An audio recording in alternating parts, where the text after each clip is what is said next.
Dilanjutkan launching Isyalas kerjasama Bank BNI kepada 100 orang anak berprestasi, kepada 3 siswa yang mewakili siswa berprestasi setanah Toraja.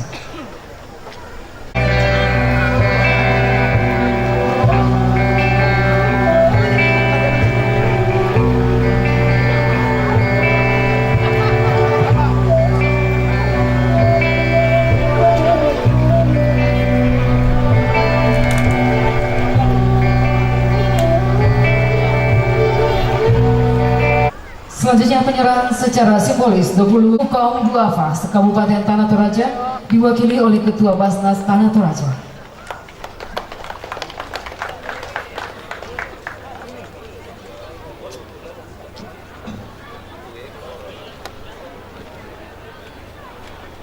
Selanjutnya Gubernur Sulawesi Selatan berkenan menyerahkan bantuan CSR dari Bank Sulselbar berupa 1 unit mobil kereta Merta kepada pemerintah Kabupaten Tanah Toraja.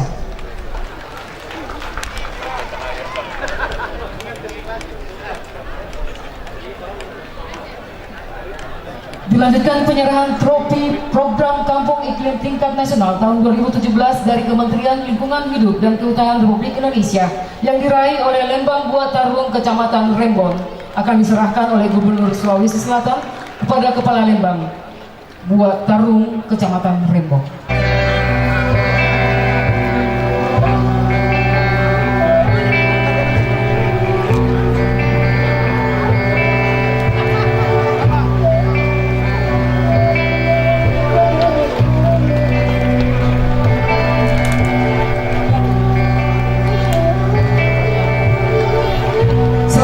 Penyerahan 3 unit mobil sampah dari PT Malia Energy kepada pemerintah Kabupaten Tanah Toraja akan diserahkan oleh Insinyur Amiruddin Basir kepada Bupati Tanah Toraja.